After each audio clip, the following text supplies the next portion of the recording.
Eh, el tema de hoy trabajar estas teorías del desarrollo, eh, después les voy a pasar uno de los textos, pero tiene que ver con pensar hacia dónde nos dirigimos cuando estamos planificando, ¿sí? Ya vimos en bastantes partes cuánta influencia tenía el Estado, cuánta influencia también tuvieron otros tipos de actores, si ustedes fueron realizando el cuadro comparativo de los enfoques de la planificación, pensaron también los enfoques racionales y relacionales, pero y después también lo que vimos fue eh, ver un poco más cómo se da acá en la Argentina, ¿sí? Esta cuestión de la planificación, brevemente, aunque sea lo vimos ahí con Capa Negra, con Alicia Gemelli, ¿sí? Ahora bien, la pregunta que nos hacemos o que tenemos que formularnos también es eh, ¿para qué todo esto? ¿Para qué estamos planificando? Em, y ustedes habrán visto que, bueno, en algunos momentos era o fue una cuestión más de pensar la planificación para la recuperación de un país, ¿sí? Tener el concepto este de que el turismo iba a generar divisas y que eso, bueno, nos permitiría eh, justamente eh, obtener los dólares que no entraban por otros lados, ¿sí? Yo les compartí ahí en el Facebook eh, un banner sobre que el turismo no es solamente una actividad económica. No sé si lo llegaron a leer. Además es una imagen que hizo la propia Asociación de Estudiantes de Turismo. Eh, y yo la verdad que concuerdo bastante, pero con esto de que no es solamente una actividad económica. Pero pareciera que a mucha gente eh, lo dijo que era eso solo, ¿sí?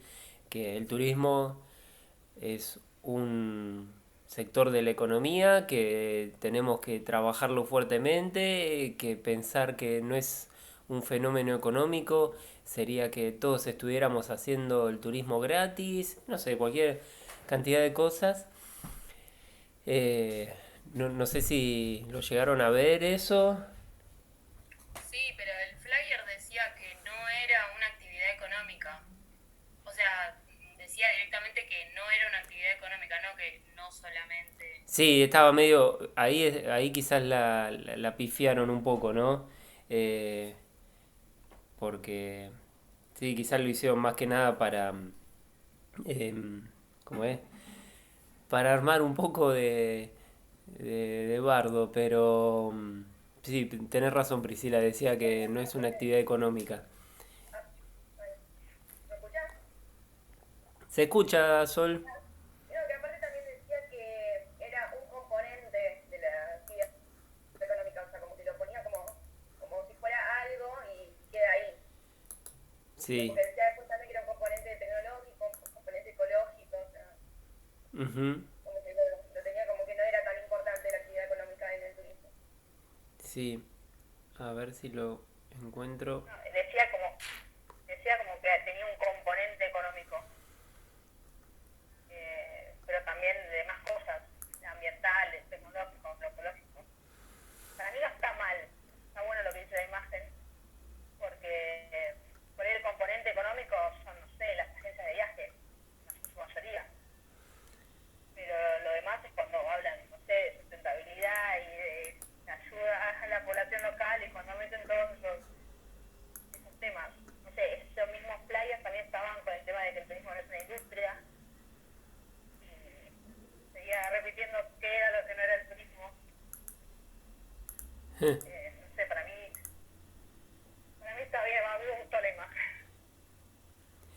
Sí, sí. A ver si puedo. Profe, perdón, ¿cómo se llama el grupo de Facebook? El grupo nuestro, planificación y proyectos turísticos. Ah, ok, Estoy, com- dale. estoy compartiendo la pantalla, no sé si la ven. Sí, sí. Bueno, acá está el banner este en cuestión. El turismo no es una actividad económica, tiene un componente económico, pero también tiene un componente ambiental, tecnológico, antropológico, educativo. Por ende, el turismo es un fenómeno social multidisciplinario que no puede ser reducido solo a una de sus componentes. El turismo estás cambiando tú. Bueno, sí, quizás ahí fueron un poco tajantes en decir, bueno, no es económico. La verdad que sí, tiene componentes y como vimos también eh, tiene muchas cuestiones relacionadas ¿cómo se dice?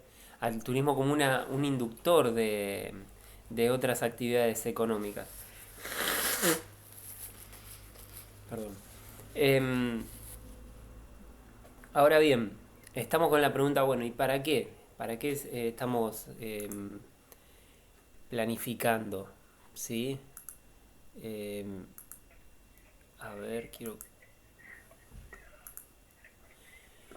¿Para qué vamos a estar planificando? Y acá entonces entra la cuestión de, bueno, lo que le decía recién, algunos países tomaron este fenómeno como para decir, bueno, vamos a sacarlo adelante, nos va a generar divisas. Otros, en otro momento el turismo fue algo para trabajar fuertemente con los capitales extranjeros, ¿sí? La generación de hoteles, de eh, resort, all inclusive, todas esas cuestiones que ya pudieron ir viendo.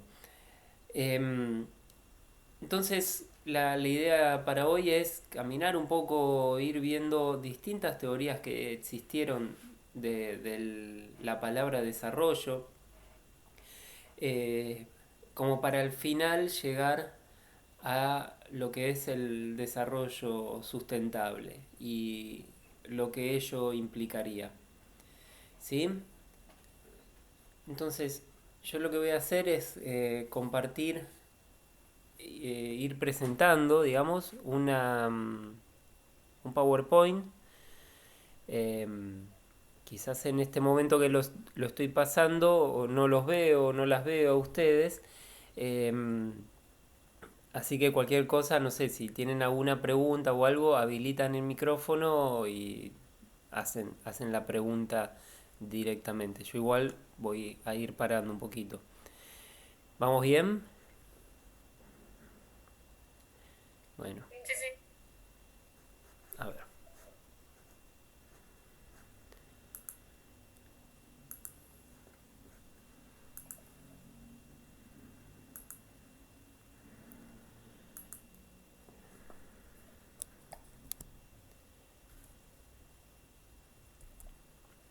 Em, Se ve, ¿no?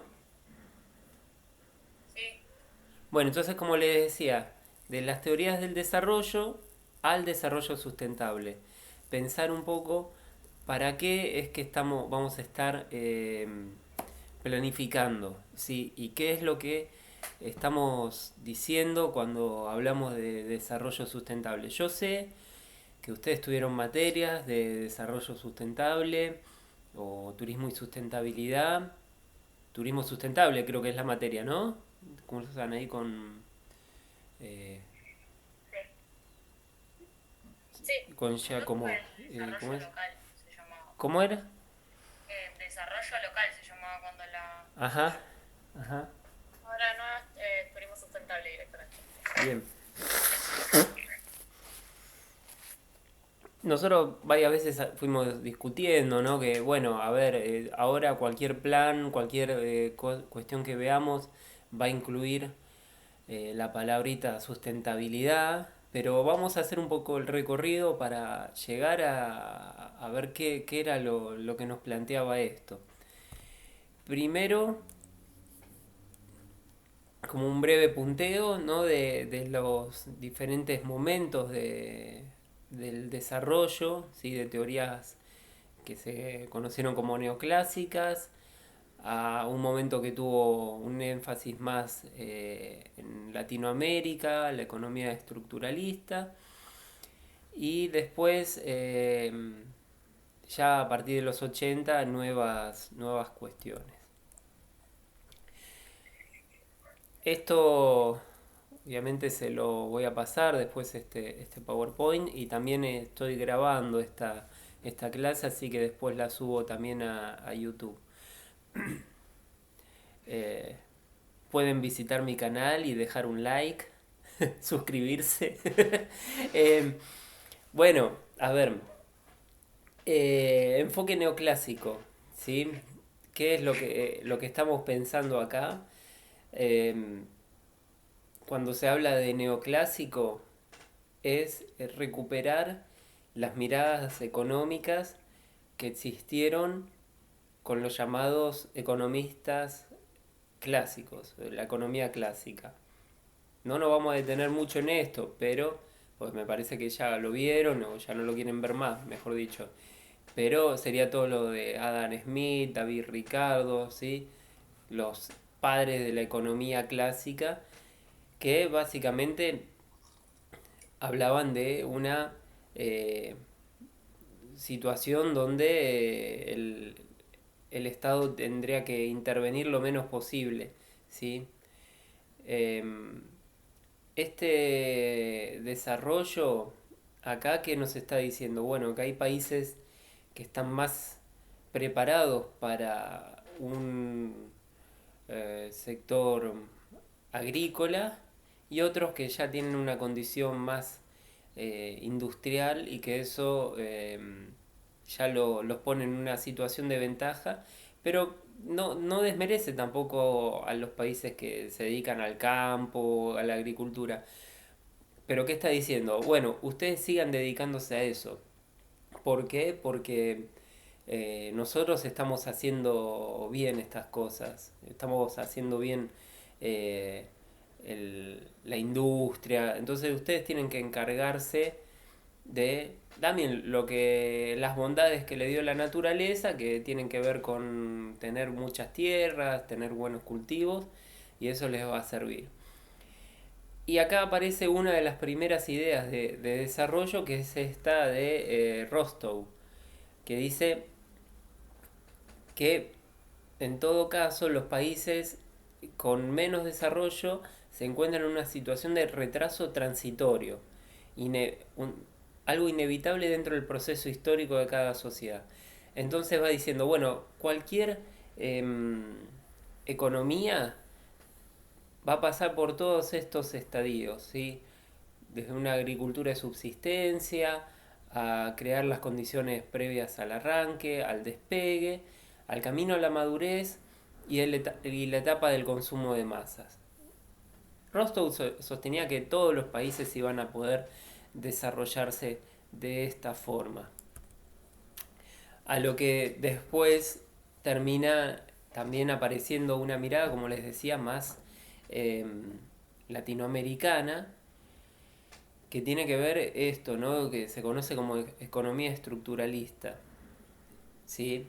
Ahí le puse una fotito, este era Raúl Previch, que era argentino, era tucumano. Eh, y como les decía recién, eh, esta teoría que existía hasta ese momento del desarrollo tenía que ver cuestiones como que los países iban a producir determinadas mercancías, y que como iban a ser tan eficientes haciendo eso, los precios iban a bajar. Y Profe, sí, dale.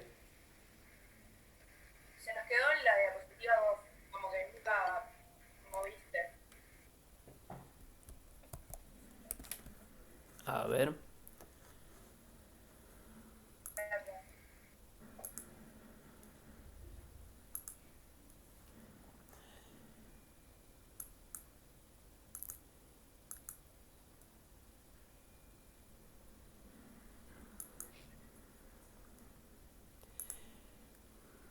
Vamos de nuevo.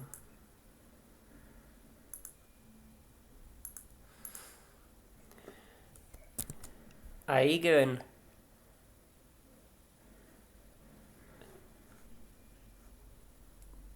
Enfoque latinoamericano, economía estructuralista. Bien, bien. Entonces, si paso, pasa la diapositiva. ¿Sí o no? No No la... sé, estás pasando la diapositiva. Quedó en estructuralista. Qué raro. Bueno, entonces voy a tener que ir yendo y viniendo. Em, les decía esto del paradigma estructuralista que tiene que ver más con un momento de la historia donde Latinoamérica empieza a comprender o a buscar entender cómo era todo este proceso que permitía que varios países eh, produjeran sus mercancías y a Latinoamérica siempre le quedaba como esta cuestión de el tinte del granero del mundo, ¿sí? O los lugares donde se iba a generar distintas riquezas del tipo natural o digamos también eh, todo lo que era las producciones de café, en nuestro país obviamente los granos, la carne. Y,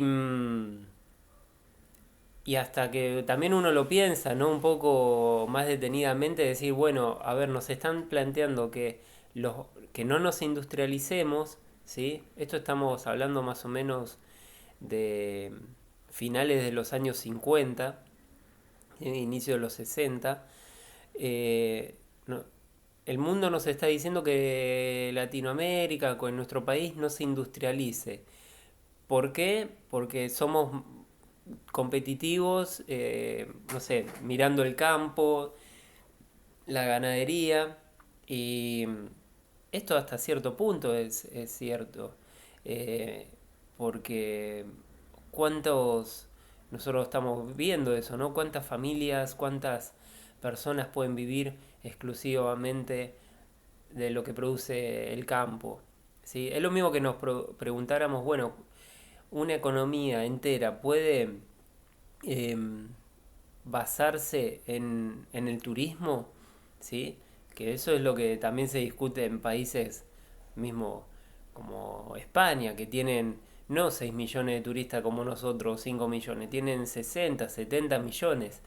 Y sin embargo, no relegan toda su economía en ese sector, ¿sí? Que además ahora lo estamos viendo en carne propia, ¿no? Cómo se va a recuperar todo esto. Em, entonces, aparece esta cuestión del estructuralismo como para replantear este paradigma existente hasta ese momento y se da fuertemente justamente en Latinoamérica, como para decir, no, no, que no nos vendan todo el tiempo esto de que podemos, eh, que nos van a llegar productos de afuera a precios más competitivos porque el resto de los países ya se industrializó tanto que no le queda otra que vender a precios más baratos. ¿Sí? Eso plantémonos ahí. Entonces, ahí es donde Priscila dice que no me escuchás. No, ya está, me fui, volví y ya Ah, no. bueno, perdón, recién veo el coso, No, no, el chat. Em, entonces, esta posición, ¿sí? En Latinoamérica es también una de las primeras en, eh, digamos, eh, discutir la idea de desarrollo que se tenía hasta ese momento, ¿sí? Desarrollo eh, como les digo, a finales de los 50 era, no, trabajemos todo en lo que somos buenos. Fíjense que esto rompe también mucho con la experiencia del gobierno de Perón, por ejemplo, que justamente buscaba industrializarse, que justamente buscaba esto que también esta economía trabajaría, que es la sustitución de importaciones, y que es un proceso que no se puede realizar solamente en un gobierno, ¿sí? La sustitución de importaciones eh, la, la, la trabajamos constantemente, es decir, eh, Argentina no puede decir, bueno, yo voy a hacer celulares de principio a fin, ¿sí? Pero sí puede decir, bueno, voy a hacer este componente, voy a hacer esta parte del proceso en el armado de celulares. O Argentina puede construir satélites, ¿sí? Pero también requiere insumos que son de afuera, ¿sí? Eh, entonces, esto es lo que hoy en día también se discute y se discute mucho. Eh, Decir, bueno, ¿cuánto podemos depender de otras naciones? ¿Cuánto podemos hacerlo todo con nuestro propio esfuerzo? Y si lo trasladamos al turismo, ¿sí? También tendríamos que decir, no, mira, el turismo lo único que nos sirve es cuando los turistas del exterior vienen a la Argentina, ¿sí? Ok, ¿y qué pasa cuando eso es más complicado? ¿Qué pasa cuando también el argentino es el que quiere viajar más afuera, ¿sí? Esto lo deben haber escuchado, el tema de la balanza de pagos, ¿sí? Donde se busca el equilibrio. Es así que si lo trasladamos de nuevo a economía, a industrias, diríamos, un país no puede vivir exclusivamente de exportaciones, exportar todo. En una época se hizo, ¿sí? Pero ¿qué te queda acá para la Argentina? Y quizás decir, bueno, exporto la mejor carne, exporto los mejores granos, todo, y ¿qué queda para la Argentina? Y bueno, el producto, digamos, de segunda, de tercera. O lo que también podría ser peor es cuando vieron que aumenta, no sé, el precio de la bolsa de harina, entonces de repente te aumenta el pan, te aumentan las pastas, te aumenta toda la cadena, pero los tipos dicen, no, pero a mí me conviene más vender el grano de trigo afuera a tal precio de dólar que venderlo acá en la Argentina. Entonces, esta balanza de pagos es la que siempre se va a tener que estar mirando y en el turismo es crucial, ¿sí?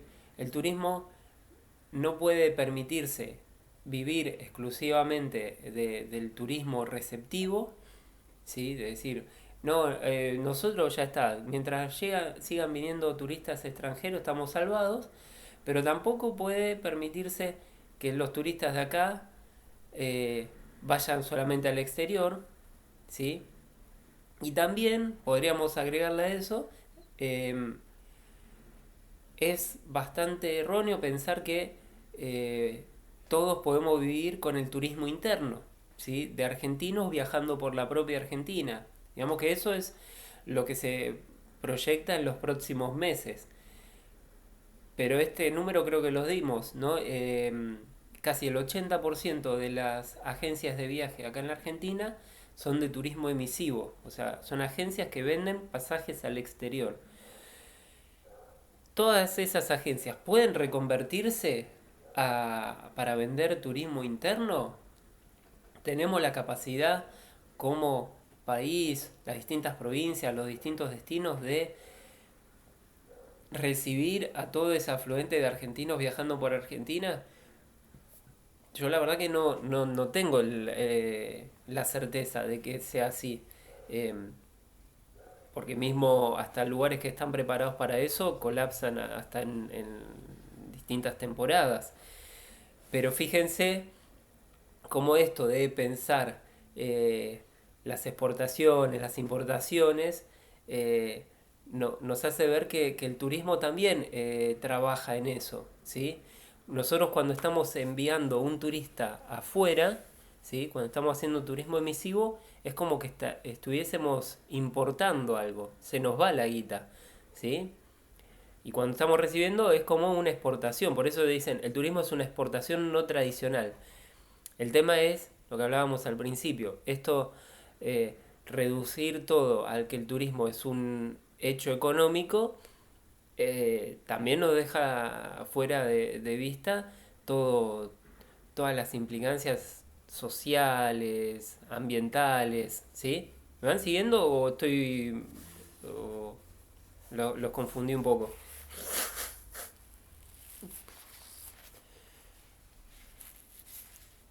Más o menos. Mica, ¿vos qué decís?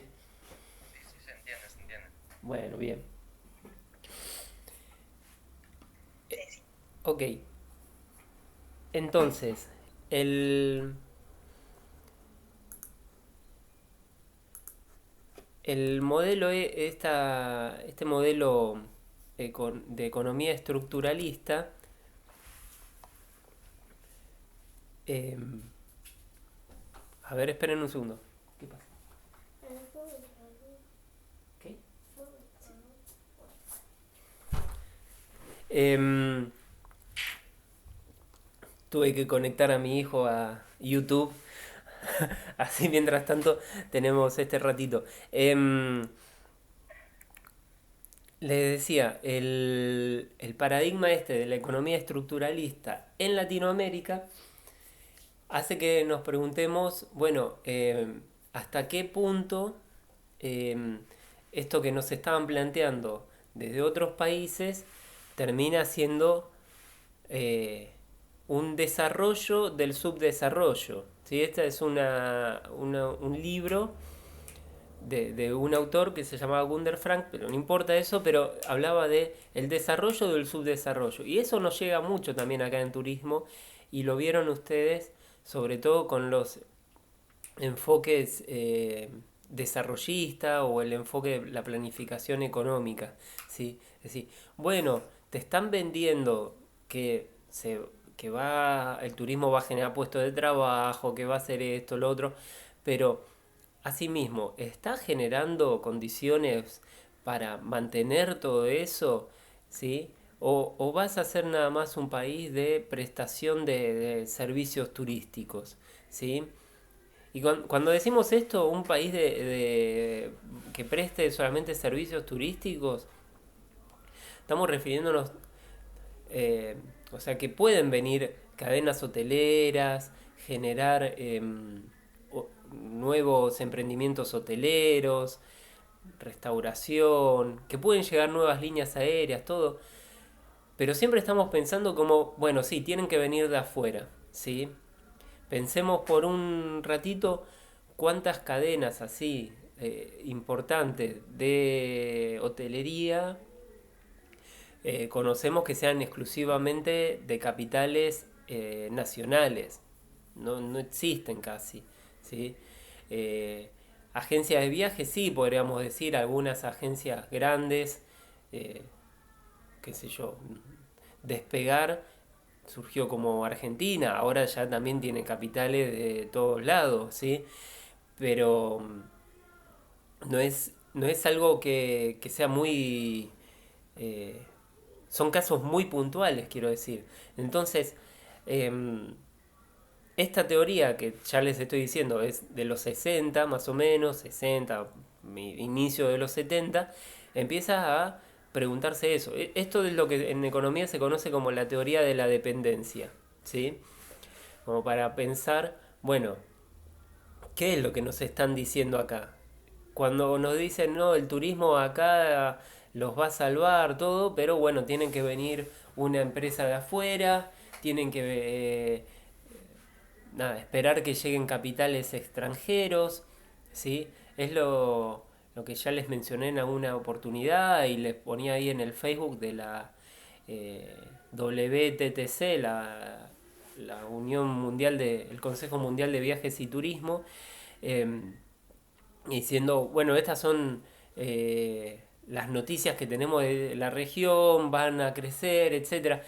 Entonces, por eso es que me gusta detenerme un poco en estos textos o en estos momentos, porque nos acercan a plantearnos, bueno, ¿qué clase de desarrollo estamos planteando, ¿sí?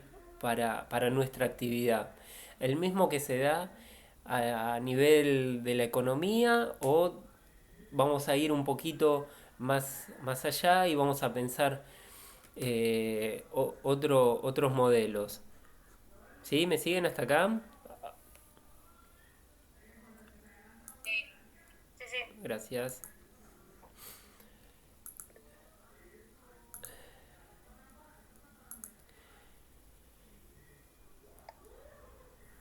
Em,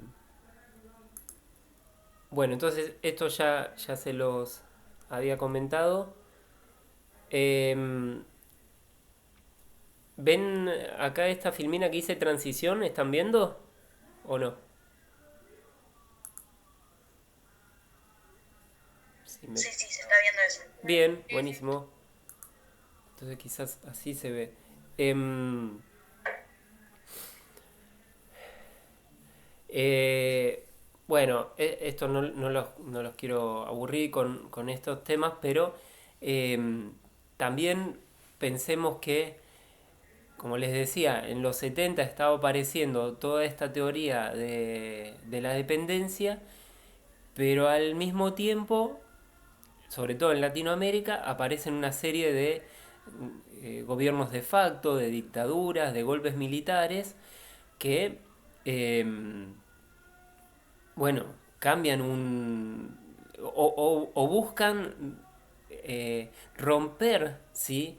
Con ese paradigma que se estaba creando de naciones americanas industrializadas,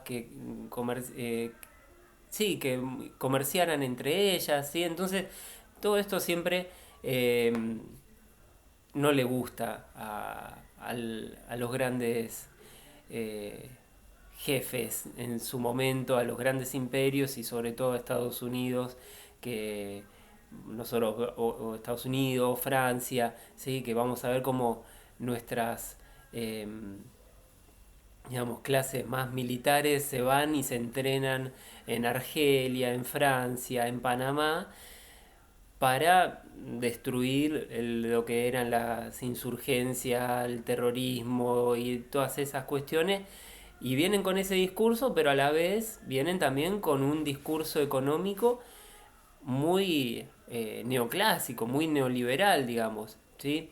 Entonces, ese es un momento también de quiebre que tenemos. ¿Sí? Un periodo que, si ustedes lo piensan desde la Argentina, hay muchos que rescatan, no sé, la figura de Frondizi, el desarrollismo en la Argentina, etcétera, etcétera. Pero a la vez también se ven terminadas todas esas experiencias con la dictadura. Eh, entonces, esto en los 90 se da fuertemente, ¿sí? Sí, finales de los 80 90, con lo que, por más que retornan las democracias, en, en la Argentina y en otros países de Latinoamérica, se toma este modelo del consenso de Washington. ¿Lo han... ¿Les suena esto? Porque yo le voy a nombrar todas estas cosas, le digo de los 90, pero en los últimos años también tenemos este mismo estas mismas premisas, ¿sí? Entonces, esto no es para matarlos con temas económicos, pero es para que pensemos, bueno, fíjense cómo los modelos de desarrollo también tocan nuestra actividad, ¿sí?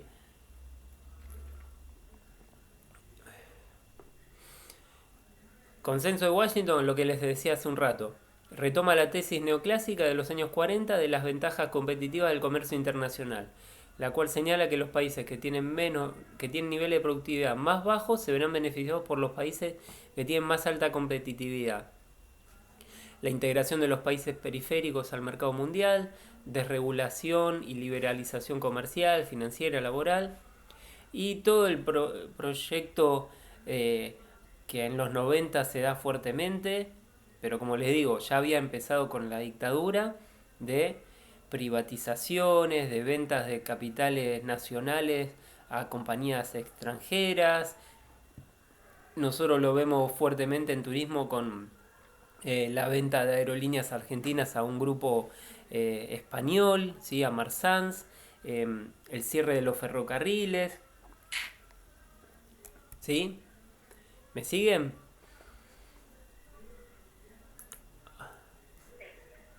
A ver, ahí hay un chat. Buenísimo. Entonces, un poco, ¿no? Esta caricatura de, no, nosotros no te estamos prohibiendo nada. Nosotros, vos estás en el mismo río que nosotros, pero eh,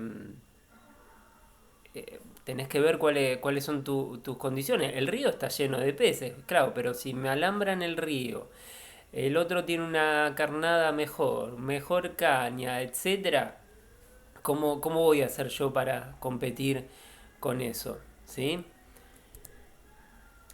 Acá qué empieza a suceder también. Que em, hasta todo este momento, vuelvo un ratito al video, hasta todos estos años el desarrollo se mide básicamente con un indicador que es el Producto Bruto Interno. ¿Sí? Em, entonces, ser un país desarrollado significa tener mayores ingresos, que esto se demuestra en la balanza comercial. ¿Sí? Somos un país más competitivo si tenemos un PBI más alto. El PBI también, ¿cómo se puede medir? Bueno, un PBI per cápita, ¿sí? Entonces ahí vemos qué países son más ricos, qué países son más pobres. em, pero después también entendemos que este modo de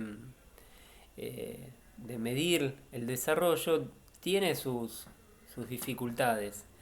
En el sentido de, por ejemplo, hay como una forma ahí de plantearlo eh, didácticamente, ¿no? Dice, bueno, no sé, en una aldea hay dos casas. En una casa hay dos personas y tienen 7 gallinas. En la otra casa viven dos personas y tiene una gallina. ¿Sí? El, ¿Qué nos dice la estadística? Que en cada casa tiene cuatro gallinas o que cada persona tiene dos gallinas. ¿Sí? 8 dividido 4 o 8 dividido 2 casas nos da eso. ¿Sí? En algunos momentos nosotros también vemos que hay países que tienen un PBI bastante elevado per cápita, pero ellos tienen pobreza también, y no es que todas las familias ganan, no sé, $10.000 al año o $5.000 al año, lo que sea. Hay familias que ganan 100.000 mientras una gana 1.000. ¿Sí? Eso creo que no hace falta que nos detengamos mucho, pero todo ese modelo de medir el desarrollo empieza a ser tenido o se pone en debate. Entonces, ¿qué aparece ahí? Em, este, este modelo de las Naciones Unidas, ¿sí? Que se conoce como el Índice del Desarrollo Humano. Todo esto, digo, es como la introducción para ir llegando a las teorías de desarrollo sustentable, ¿sí? Pero no podríamos pensar el desarrollo sustentable si primero nos seguimos eh, basando en que es únicamente tenemos que buscar el privilegio o la posición económica, ¿sí? Entonces, el Programa de Naciones Unidas para el Desarrollo, el PNUD, genera este índice que incluye otras cosas. O sea, no excluye la economía precisamente, pero empieza a decir, bueno, a ver, esperanza de vida y salud, ¿sí? Por ejemplo, el índice de la esperanza de vida lo toma por la longevidad y salud. Podríamos también mencionar acá otro índice que indica esto, es la mortalidad infantil, ¿sí? ¿Cuántos nacimientos, cada 1000 nacimientos, fallecen? Em, a ver, un segundo.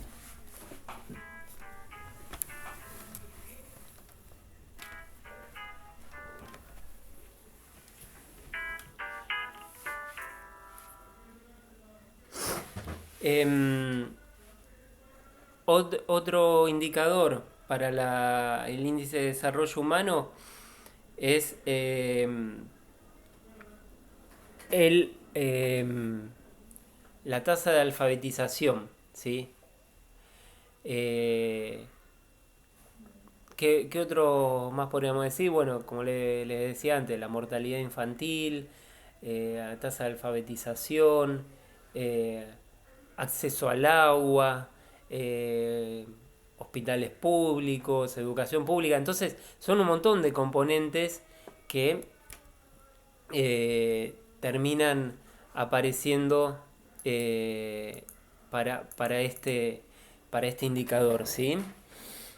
Em, y rompe un poco con la idea de, bueno, quedémonos midiendo el Producto Bruto Interno, ¿sí? ¿Me siguen hasta acá?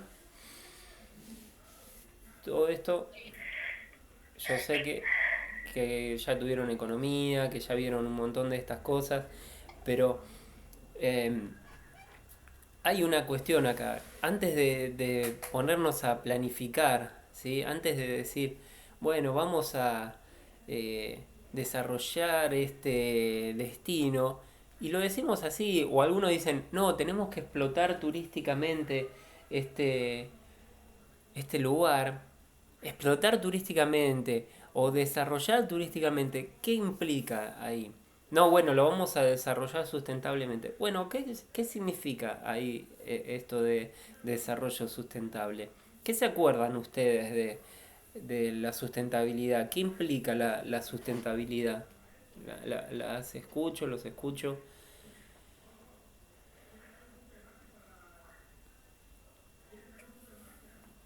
Implica no solamente lo que es el cuidado del medio ambiente, sino también la comunicación con las comunidades locales, por ejemplo, no sé, la ampliación del público, la accesibilidad para las personas con movilidad reducida o algún tipo de discapacidad. Bien. ¿Qué más? La capacidad de carga también. ¿Qué sería la Tratar de capacidad de que, carga? tratar de que un atractivo para que sea sustentable, digamos, para que perdure en el tiempo, controlar la capacidad de visitantes que tiene, si es que esto daña mucho, digamos, como para que perdure más tiempo. Ok. Pero bueno, vos ahí dijiste un concepto que es clave en el desarrollo sustentable, que es que perdure en el tiempo. ¿Sí? La sustentabilidad planteada como esto. Es decir, bueno, yo voy a realizar una actividad ahora. Voy a obtener un beneficio a través de esta actividad. Pero la idea es que esta actividad se pueda seguir haciendo, que la puedan seguir haciendo, en todo caso, mis hijos, mis nietos o las generaciones futuras, para ser un poco más amplio, si no, uno no quiere tener hijos, hijes, ¿sí? Entonces, que las generaciones futuras puedan disfrutar de este parque tal como lo estoy haciendo yo, de esta playa tal como lo estoy haciendo yo. Entonces, ahí es donde empiezan a aparecer ciertas dudas, ¿no? Bueno, entonces, ¿estamos haciendo las cosas correctamente? Porque la verdad que si seguimos construyendo hoteles, hoteles, hoteles y me tapan toda la línea de playa, me doy cuenta que este balneario que antes tenía, no sé, 100 metros de playa hacia el mar, ahora tiene 50 y los expertos me dicen que en unos años va a tener 20. no sé, si conocen Santa Teresita, Mar de Ajó, todos esos lugares, ¿no? ¿Cómo fue esta puja constante para, no, quiero estar en la primera línea, quiero estar el departamento con vista al mar y priorizar eso frente al recurso hizo que se fueran perdiendo cada vez más y más metros de playa. Entonces, esa es una de las cuestiones que se trabajan ahí desde la sustentabilidad. Eh, Recién mencionaban el tema de la capacidad de carga. La capacidad de carga siempre aparece, ¿sí? Siempre aparece en algunos trabajos o en esta concepción también de la, de la sustentabilidad y, y es complicada. ¿En qué sentido? Que al principio es un término que viene justamente del campo, ¿sí? Viene de la actividad agrícola y ganadera, mejor dicho también. Em, Decir, bueno, yo tengo un campo de tantas y tantas hectáreas, de tantos metros por tantos metros. Yo sé que cada animal que tengo acá come tanta porción de pasto, entonces sé que acá puedo meter 10 vacas, ¿sí? O puedo hacer como hacen ahora, no sé, los feedlots, meto el triple de vacas, pero le doy alimento balanceado. Eh, por suerte tenemos nuestra compañera acá vegana que nos va a decir que eso está mal, ¿no? Comer vacas y todo eso, pero bueno, eh, la capacidad de carga primero aparece por este lado, decir, bueno, a ver, ¿hasta qué punto puedo sacar provecho de este campo?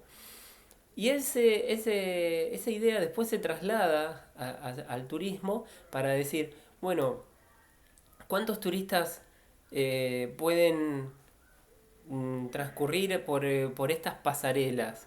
¿Sí? O al principio decíamos, bueno, a ver cuántos turistas pueden caminar por estos senderos. Y la verdad que si vos ponés a 1000 personas pisando todo el tiempo ese sendero, el sendero quizás aguanta, pero la fauna local no tanto, porque se empieza a espantar. O al contrario, empieza a acercarse más. El que estuvo o la que estuvo en los últimos años en el Parque Iguazú, eh, es una invasión de coatíes. Cosa que, no sé, hace 10 15 años ver un cuatí era, bueno, ay, mirá, qué lindo animalito, no me acerco tanto. Pero los coatíes ahora ya se domesticaron casi, van, piden comida, van tipo jauría o manada, no sé, eh, y los ves avanzando por todas las pasarelas. Digo, esos son todas implicancias, ¿sí? De la masificación de un destino. Pero Y hasta fíjense, dicen que los cuatis tienen diabetes y colesterol. mirá, no tenía ese dato. Y por Em, comer toda la claro, comida humana, digamos, porque encima que le dan comida, revisan todos los tachos, comen todo lo que hay ahí, ya. sí, sí, y hasta cierto punto, viste, uno dice, no, bueno, los guardaparques tendrían que estar revisando esto. Los guardaparques no dan abasto, o sea, No, es demasiada gente. demasiada gente. Lo, pero digo, esto es también lo que implica la capacidad de carga, ¿sí? De decir, bueno, miren, eh, no podemos meter tanta gente en este sendero porque la gente se va a chocar, porque va a querer detenerse y va a querer sacar una foto. Bueno, ya sé, armemos un trencito. Listo, ponemos el trencito. Bueno, lo tenemos que hacer accesible también para las personas con alguna discapacidad.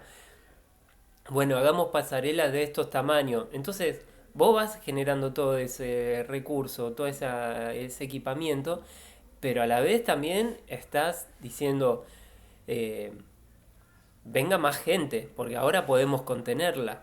Entonces, no está mal pensar en la capacidad de carga, no estoy diciendo eso, pero tampoco está bien pensar, bueno, que no entre nadie, ¿sí? Porque así se va a conservar mejor. Em, hay, bueno, hay distintas experiencias, ¿sí? A mí se me viene a la mente la de eh, Sierra de la Ventana, en el Parque Provincial Torkins. Eh, durante muchos años el acceso al Cerro Ventana era libre.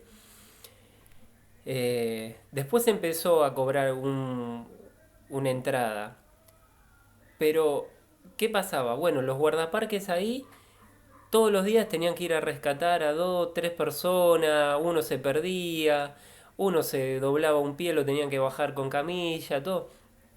Entonces, ¿qué fueron haciendo? Bueno, ahí se abre el parque a las 8 de la mañana, suben tres grupos, cada grupo con 20 personas y cada grupo va con un guardaparque, con un guía guardaparque.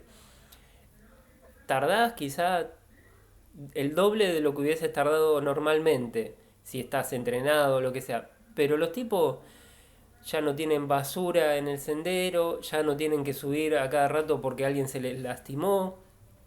Entonces digo, eso también son estrategias de pensar la capacidad de carga. Un montón van a estar a las puteadas porque dicen, no, yo antes subía solo, eh, ahora llueve un poquito y ya no puedo subir, ¿qué pasa si yo tengo experiencia?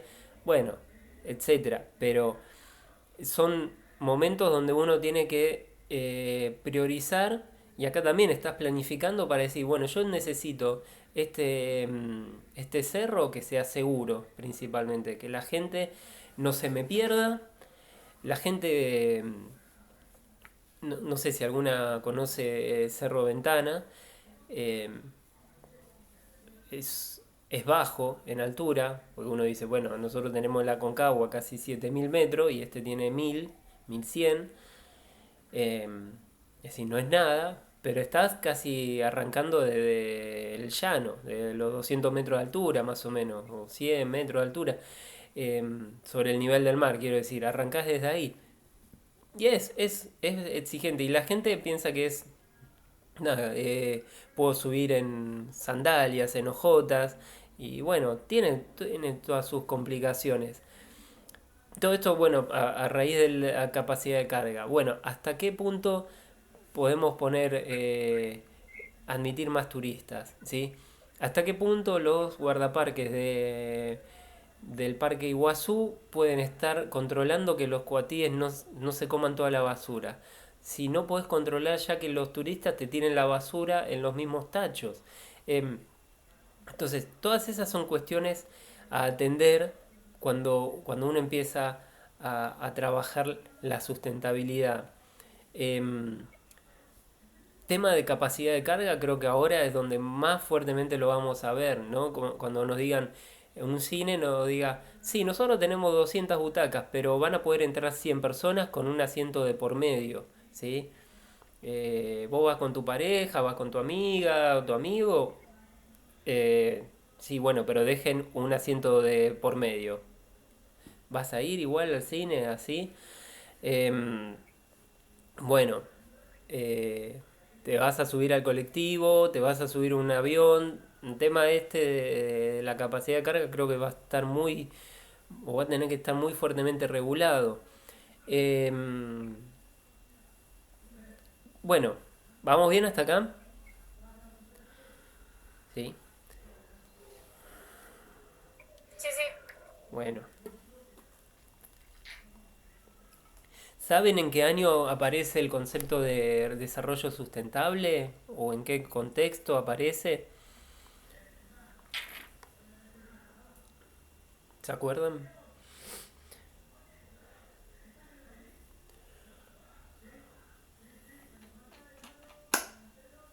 No. No Eh, es después de lo de la represa, está distinto. no te escuché bien, Brian. ¿Cómo? No, igual creo que me confundí con cuando surge la UNESCO. No, no dije nada. Bueno. em, a ver. En los 90 yo era un chico de 5 6 años, un poquito más. Y había aparecido un librito que se llamaba 50 cosas que los niños pueden hacer para salvar la Tierra. Y yo estaba re fanatizado con ese libro. Em, entonces, digamos que hay una generación, ¿sí? En los 80 los 90 sobre todo, ustedes, pues, que nacen ya en los 2000 y pico, que ya nace con toda una cuestión de saber qué era la ecología, a qué se refiere reciclar, ¿sí?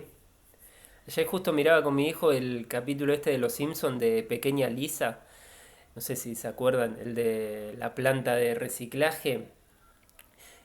Y claro, el señor Burns no tenía ni puta idea que era reciclar. Y mi nene tiene 7 años y me decía, ¿cómo que no sabe reciclar? ¿Sí? Que para ellos ya es algo innato.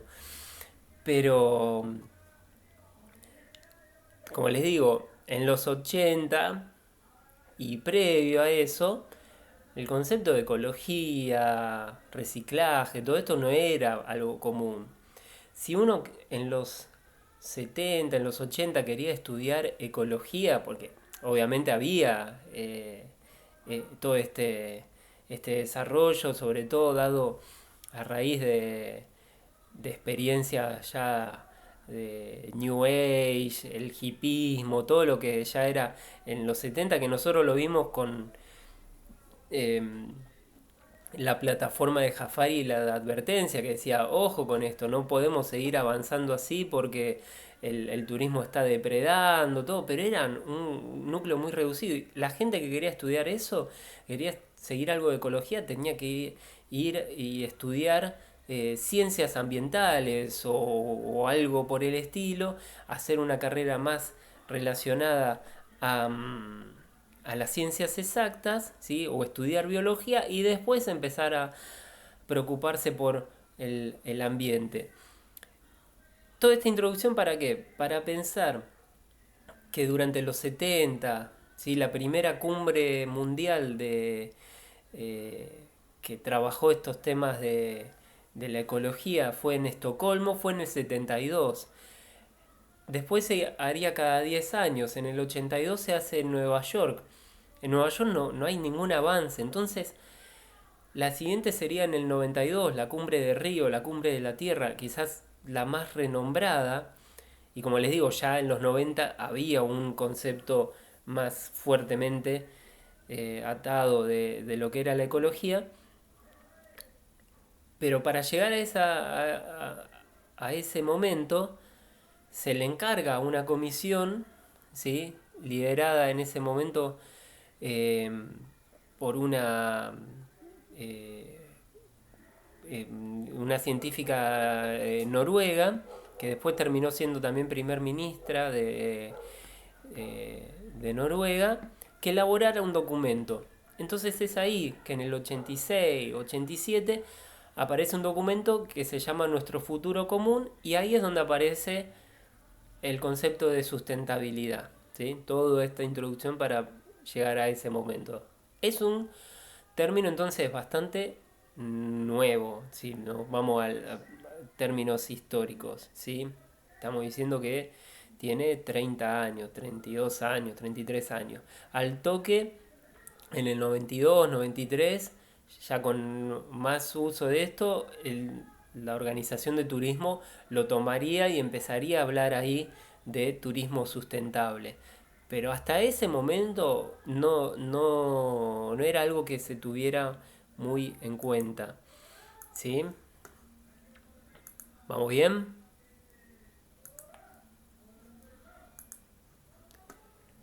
Eh, entonces acá tienen, ¿sí? Se ve el librito este, Our Common Future. Acá el nombre de la Noruega que les decía, Brundtland. Y bueno, ¿no? Como un modelo que el turismo obviamente adoptaría eh, por lo que podía propiciar. Y acá es cuando nos empezamos a poner un poquito más a bajar un poco más de línea o ideologizar un poco más este concepto. ¿Se ve bien esta filmina que dice estamos en presencia? Sí se ve. Sí, bueno. Sí se ve. Ok, este es un economista más de izquierda, que dice, estamos en presencia de una lucha a escala mundial por determinar cómo serán definidos y utilizados el desarrollo sostenible o el capitalismo sostenible en el discurso sobre la riqueza de las naciones. Esto quiere decir que la sostenibilidad es una cuestión ideológica política antes que un problema ecológico y económico. ¿Sí? Entonces está bueno que ustedes también, cuando yo les preguntaba qué entendían por sustentabilidad, me dijeron, bueno, no es solamente lo ambiental, también hay cuestiones sociales, esta cuestión de la capacidad de carga, pero también hay una cuestión de que es un enunciado muy fácil, ¿sí? De plantear, ¿sí? Porque dice, bueno, esto es lo que ustedes deben haber trabajado más, ¿sí? Las tres esferas donde está el turismo sustentable. En la esfera de lo ambiental, como les estábamos diciendo, pero también la económica y la sociocultural. Pero esto es una caja negra para nosotros, porque nunca podremos entender o decir con exactitud cuánto de un problema o de una situación que querramos analizar tiene un componente ambiental.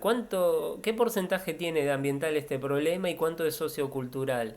¿Dónde encontramos este medio ahí, esta intersección? Nosotros entendemos la sustentabilidad como un todo y eso puede generar algunos inconvenientes. Dice, el desarrollo turístico sustentable es un discurso políticamente correcto y relativamente simple de formular, pero con serias dificultades de aplicar y de gestionar, presentando al mismo tiempo diversas dificultades para medir los cambios y las transformaciones producidas. ¿Sí? ¿Me siguen? Sí, sí. Igual tiene medio un dilema el tema de los tres ejes del turismo sustentable. Porque más que nada en la parte económica, es como que refieren a la economía en el tanto de lo que son los pueblos, las comunidades locales. Pero los más experimentados en el tema de la sustentabilidad son, no sé, las empresas privadas y ese estilo. Entonces es como, no sé, medio ambiguo el asunto. ¿Quién estaba diciendo esto?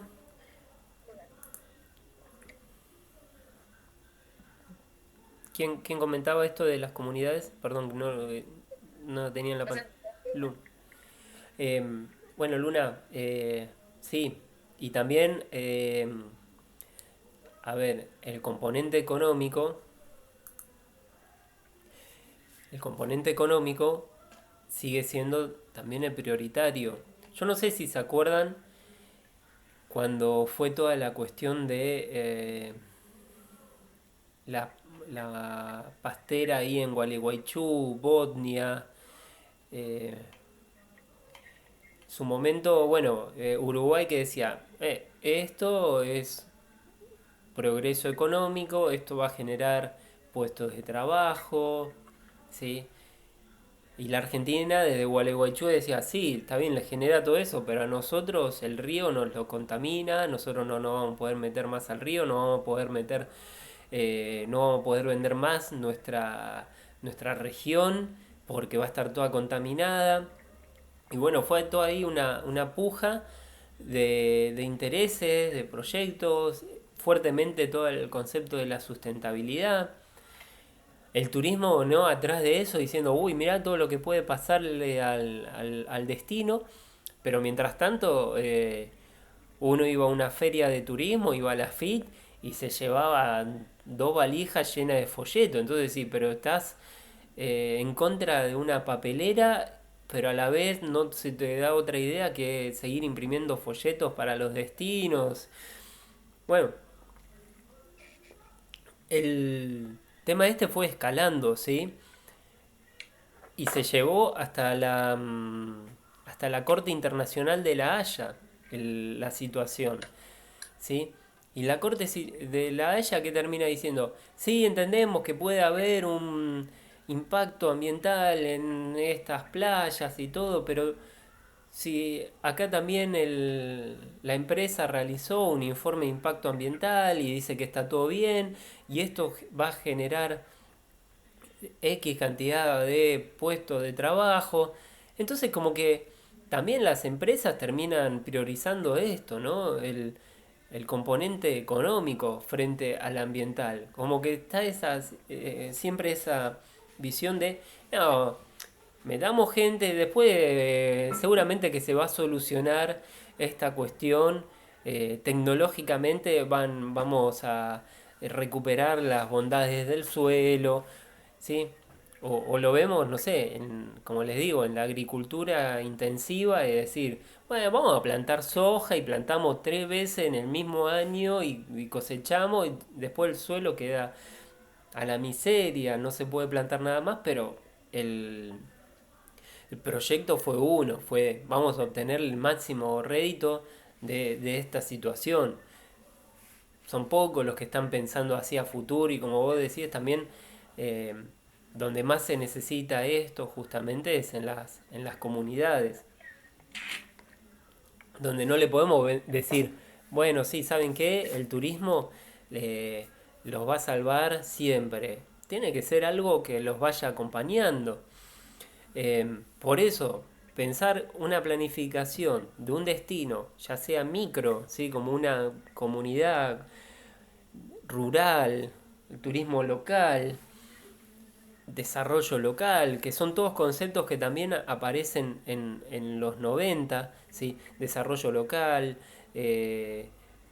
desarrollo, eh, desarrollo homogéneo, todas estas cuestiones de pensar desde un núcleo más pequeño, también tienen el relato económico político de una época. Si estábamos diciendo que en los 90 eh, era la aparición de todas estas tesis del consenso de Washington, ¿sí? De decir, miren, acá mejor si las empresas que continúan son las que mejor se adaptan, que si si una empresa es estatal pero está yendo a pérdida, mejor que la tome otra empresa que sepa gestionar, ¿sí?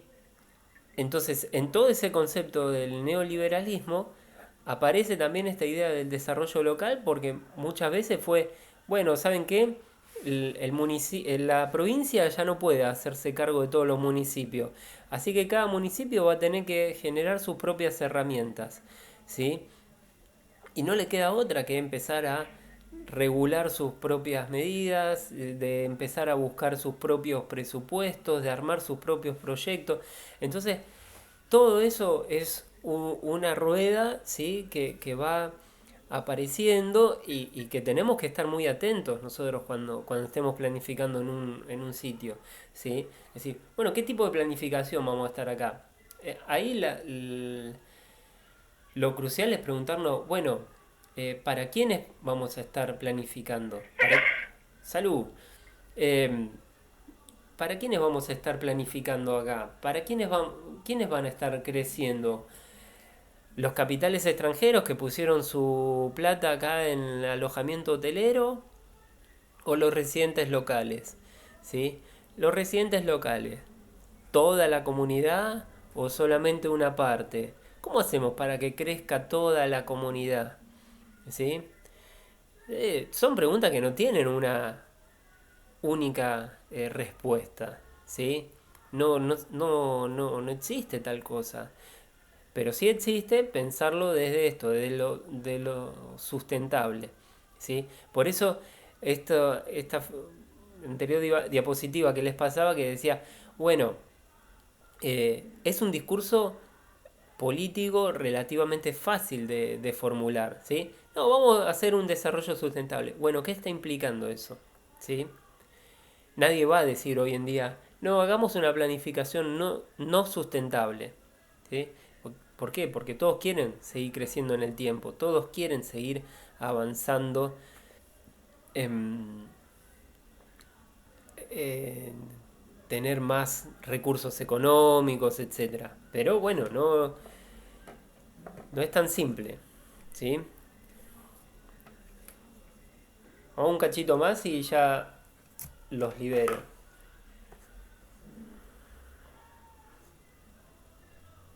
Saben que es re difícil, ¿no? Dar clases así, sin verles la cara, aunque sea, porque pienso que estoy hablando al éter. Em, Era como un monólogo. sí, la verdad que me está matando.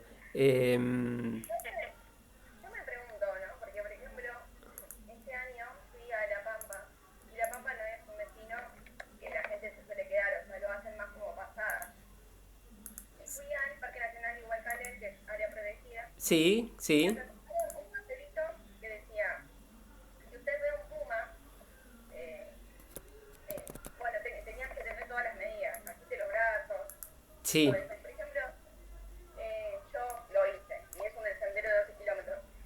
Pero si ahora que estamos hablando de que el turismo nacional va a incrementar un destino bastante bueno y que la gente seguramente quiera conocer más como pasada para ir al sur, ¿cómo serían esos casos? Porque hay gente que tal vez, no sé, mayor de edad, que quiera ir y ve ese cartel y tal vez no vaya y La Pampa siga siendo un destino que sí. no Mirá, hay una cuestión ocurre. ahí en La Pampa que es algo que muchas veces no se habla. El Parque Nacional ese yo lo conozco una vez, eh, no sé, la verdad que me gustó, es un lugar atractivo, ¿no? Digamos, qué sé yo, para un día. Eh, yo después volví y le dije a una amiga, no, ¿sabes qué? Tenés que ir acá al igual Calel. La piba volvió y me dice, Pablo, ¿a dónde me mandaste? No había nada. Pero bueno, eh, No, eso es verdad, eso no hay nada. Y más la ruta está muy mal hecha porque ya hicieron otro camino de ruta al desierto, sí, es más bordeando una laguna y esta ruta es un desastre. O sea, claro. creo que tiene más pozos que cualquier otro pozo. Pero, Pero hay, bueno, hay una cuestión que muchas veces no se habla de La Pampa, que es uno de los principales recursos que tiene, digamos, para un turismo así entre comillas, es el que se relaciona con ir a cazar animales. Está bien, vas a un coto privado de caza, eh, todas las recomendaciones y las regulaciones posibles, porque no sé si saben, pero hay ciertas temporadas como para ir a cazar, porque hay unas temporadas que son de apareamiento de los animales, entonces ahí no, hay otro momento que, claro, los... marzo, y abril es la temporada de los avistajes de ciervo en Brahma en la Reserva Provincial Parque Lura, Ahí va, ahí en Apu. ¿ves? Y Entonces, bueno, han agarrado un montón de cazadores que se aprovechaban de la situación. claro, claro. Em, Eso pero, también hay que tener en cuenta.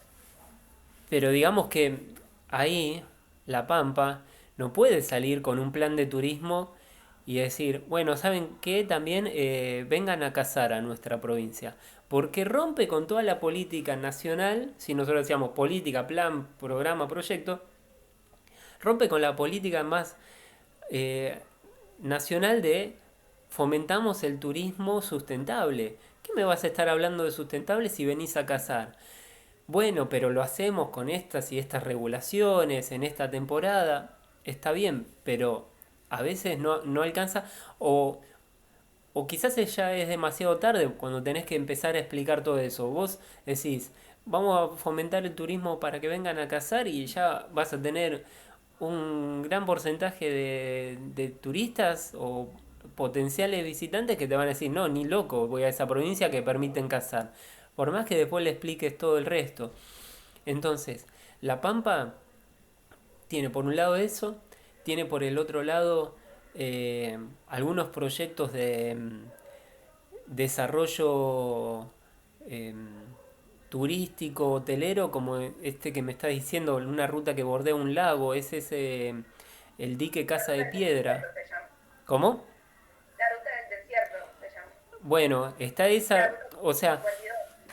por lo general la gente que va al sur va por esa ruta, pero ahora también hay otra ruta un poco paralela, son un poco más de kilómetros, pero pasa por un lugar que se llama Casa de Piedra. Era un dique que quedó ahí como un proyecto que iba a ser una represa hidroeléctrica y al final no fue. Entonces, hace unos años, el gobierno de la provincia de La Pampa dice, bueno, eh, la gente que venga acá y que arme su proyecto turístico va a tener estas facilidades, no sé, en impuestos, en esto, en lo otro. Sí, entonces son formas de fomentar la, la inclusión de nuevas actividades, ¿sí? La inclusión o la diversificación de la oferta, porque es verdad lo que vos planteás.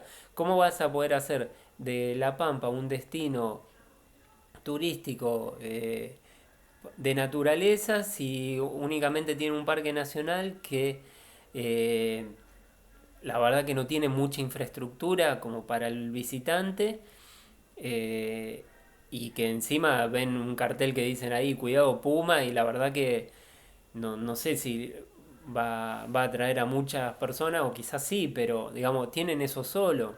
Yo una vez Ay, que que nos entregaron, que fue un papel que decía, o sea, ese papel nosotros teníamos que hacer el sendero, que eran de 12 kilómetros, ida y vuelta, y cuando volvíamos le teníamos que entregar ese papel como, como diciéndole, bueno, ya volvieron, y de última, si no, nos tenían que ir a buscar, si nosotros no volvíamos.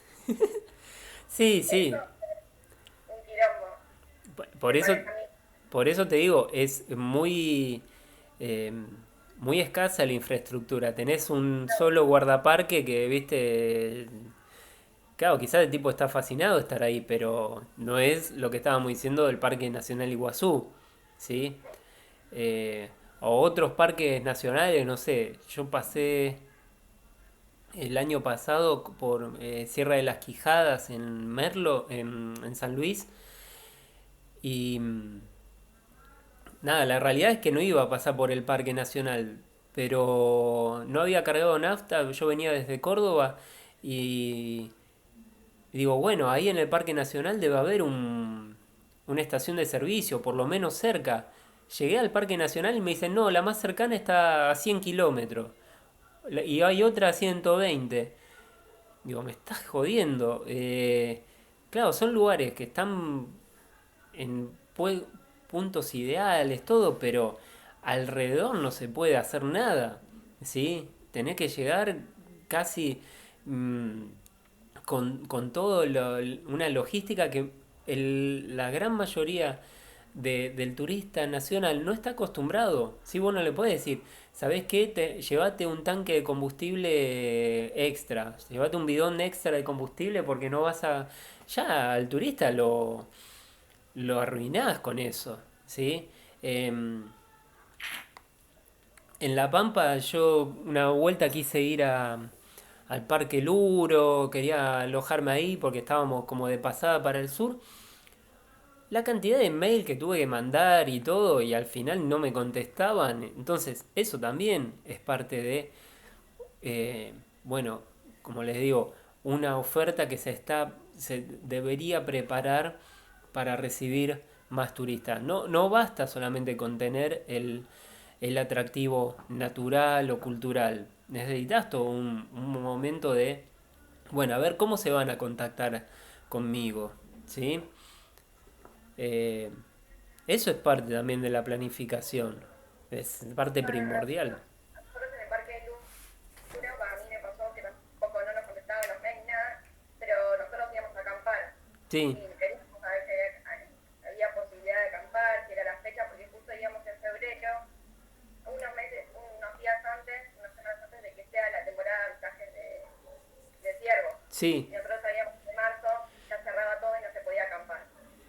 Y nada, eso, también mejorar las formas de comunicación, creo que le falta mm, a la sí, sí, sí. Entonces, mira, ahora en La Pampa tengo entendido que la secretaria de Turismo es una mujer que viene y que hace muchos años que trabaja en turismo, se llama Adriana Romero. eh, Era fue la presidenta o tenía un cargo así de el foro de profesionales en turismo. O sea, yo creo que es una mina que va con ideas de gestión sobre todo, pero a la vez tenés que lidiar con que es una provincia que es patagónica, ¿viste? Mucho asocian La Pampa con la Pampa de la región pampeana y tenés solamente una parte de esto de productiva. Después es mucho estepa y si vos hiciste esa ruta del desierto son 180 kilómetros en línea recta.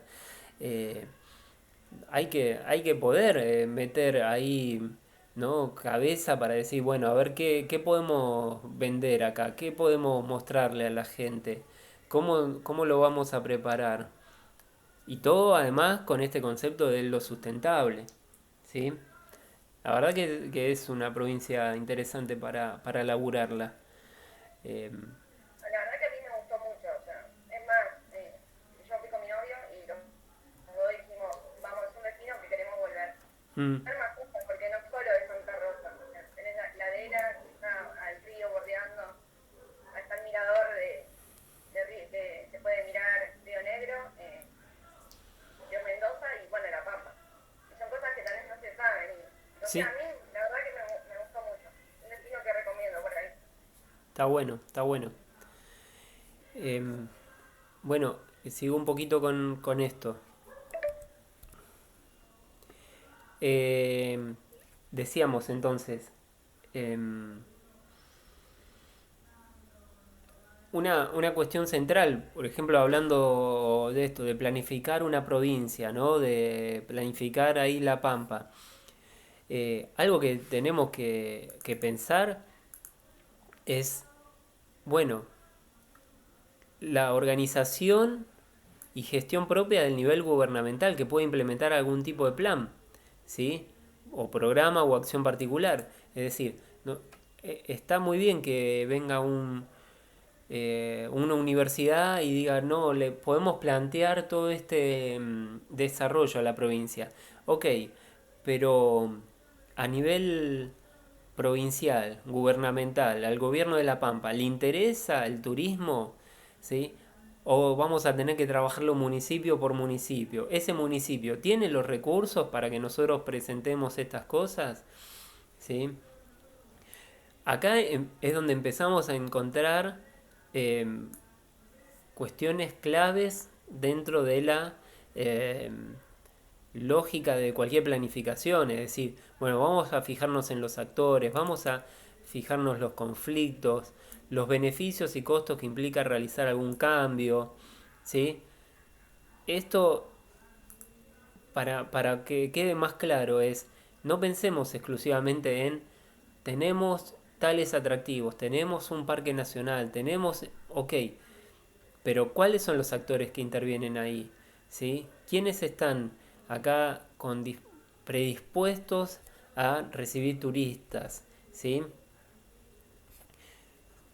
¿Qué agentes y procesos deben ser activados, relacionados y gestionados para generar un desarrollo principalmente económico que permita alcanzar determinados estándares de sustentabilidad socioambiental? ¿Sí?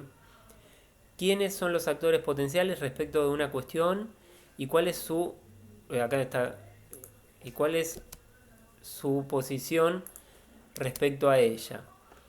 ¿Qué recursos pueden movilizar y cuáles son sus estrategias y políticas de acción? ¿Cuáles son los patrones más probables de su emergencia, tratamiento y resolución? ¿Sí? Estas son preguntas que dicen no deben ser dejadas de lado cuando vamos a decidir y planificar a nivel gubernamental, ya sea gobierno nacional, provincial, municipal, ¿sí? Porque nosotros podemos tener como en mente algo, un desarrollo exclusivamente ambiental, pero la verdad es que eh, si queremos convencerlo, vamos a tener que ir primero por el lado del bolsillo, lamentablemente. Ahora, plantear esa dimensión económica siempre con la mirada puesta en lo ambiental, ¿sí? Siempre puesta también desde el lado del residente. ¿Vamos bien? ¿Me siguen?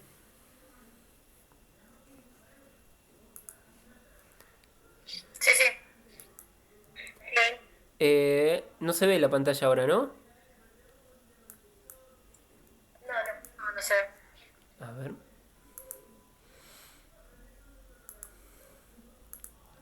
¿Ahora? Ahora sí. Bien. Bueno, entonces, actuar políticamente y gestionar sustentablemente, dice. ¿Qué significa? Que las transformaciones conduzcan a prácticas más equitativas e inclusivas social, económica y culturalmente. Siendo consciente de estos cambios, beneficiarán a algunos y no a otros, que producirán beneficios y costos, ¿sí? Esto salir de un poco de la visión ingenua de no, con el turismo sustentable vamos a estar beneficiados todos. No existe tal cuestión como todos. Ahora, vamos a pensar bien. Bueno, si no existe todo es ese conjunto grande del todos, pero por lo menos, ¿qué estamos refiriéndonos a la comunidad local o exclusivamente el beneficiario va a ser un grupo empresarial chino, ¿sí? O una familia eh, de tal lugar que va poniendo así hoteles en todos lados, ¿sí? O fíjense, no sé, por ejemplo, destinos como Purmamarca, que tienen hoteles que cobran $500 la noche, pero bueno, ¿de dónde son esos emprendimientos? Porque después vas al hotel y bárbaro, ¿eh? La cuestión ambiental, la separación de residuos, la energía solar, lo que vos quieras, pero, ok, resolviste lo ambiental, tenés lo económico, pero la comunidad local, no, la comunidad local es la que nos hace el pan para el desayuno. Bueno, no es suficiente, ¿sí? Porque además es una familia la que hace el pan para eso. Eso es a lo que se refiere de que estos cambios no beneficiarán a todos, ¿sí? Sino a algunos, sino a otros. Entonces, ¿cuáles son los costos y beneficios de eso? ¿Sí? Esta pregunta para mí es clave. ¿Qué puede significar sustentabilidad si los cambios que se operan no conducen a reducir una situación en que los que más ganan cada vez ganan más y son cada vez menos, mientras que los que menos ganan cada vez ganan menos y son más? ¿Sí? Esto es lo que se está viendo durante los últimos años a nivel planetario de ver cómo gente que es rica cada vez es más obscenamente rica y son menos, y cada vez hay una masa más grande de la población que gana 2 mangos o que cada vez gana menos y es cada vez mayor. Digamos, eso es también donde tiene que apuntar la sustentabilidad. No sé, ¿cómo, o sea, cómo una población local, eh, digamos, va a ser parte de la sustentabilidad si la mayoría ni siquiera sabe lo que es? O sea, creo que hay como o sea, como que la sustentabilidad es algo más profundo, no, y es un problema estructural, o sea, no sé, me parece que habría que partir de la concientización en principio a la comunidad local. No Sí, sé, por ejemplo, yo siempre digo que me pasó en la oficina de turismo de Salta, que yo quería saber algo en particular y la que me atendía, no sé, por ahí sabía cómo se llamaba de casualidad, porque no sabía ni dónde estaba parada y o sea, como me atendió a mí, que soy argentina y que más o menos tengo una idea, lo puedo mapear o lo que sea que fuera, sí, voy a sí. atender a un extranjero que no sabe ni dónde está parado. Entonces, creo que es parte del otro lado también. No, seguro, seguro. Em, Mirá, no, me pasó de estar trabajando en un destino de La Rioja y que nosotros teníamos como toda esta idea de la sustentabilidad para trabajarla con ellos, con una comunidad muy pequeña, pero a la vez decíamos, bueno, ¿Cómo le vamos? Como a un pibe de 6 años que le explicás cómo reciclar o como a un universitario que nos planteamos estas cosas. Entonces, un poco fue, una vez que entendés cuáles son eh, las problemáticas, hiciste un buen diagnóstico de lo que hay, lo que pasa en ese destino, está bueno partir de ahí y decir, bueno, a ver, acá existe tal problema con la basura, ¿cómo lo podemos resolver? Darle cuestiones prácticas, como decir, bueno, ustedes se quejan de que los fines de semana viene un montón de gente y dejan todo hecho un enchastre al lado de la laguna donde están. Bueno, como ustedes saben por dónde entran, que a cada visitante le dan una bolsita de residuos que cuando se va la tiene que devolver llena o la tiene que mostrar llena y la tira en tal lugar. Si no, no sé, trabajamos en una multa, trabajamos en algún proyecto así. Ustedes se dan cuenta de que hay gente que viene y se caza pajaritos para enjaularlos y después venderlos en el mercado de mascotas. Bueno, ¿cómo podemos detener? Como que era una constante de encontrar problemas, pero problemas puntuales y darle soluciones o prácticas que podrían aplicar. Porque si no, también te quedas en esta esfera de no lo sustentable y queda todo como una zaraza colosal, ¿viste? Y claro, queda lindo decirla, pero no tiene eh, algo que la baje a tierra. Y es tal cual, Priscila. O sea, hay que ir a las comunidades, hay que ir a las provincias y decirle, esto hay que trabajarlo de esta manera. O, miren, en las oficinas que ustedes tienen en tales destinos, tienen que poner a gente que conozca, ¿sí? Muchas veces las casas de provincia, eh, la gente que labura ahí, sobre todo en la parte de turismo, son chicos, chicas que son como pasantías de universidades. Entonces, a mí también me pasó, no sé, en la casa de La Rioja, ir a buscar información y la chica, sí, yo estoy estudiando turismo en Morón. Y sí, mínimamente que sos pasante, está bien, sos de Morón, ok, pero que la provincia te suba un micro y te recorra algo de la provincia, que te tengas que estudiar un manual de producto de la provincia, algo, pero si después me decís, ah, no, pero ¿sabes qué? La provincia no tiene un manual de producto.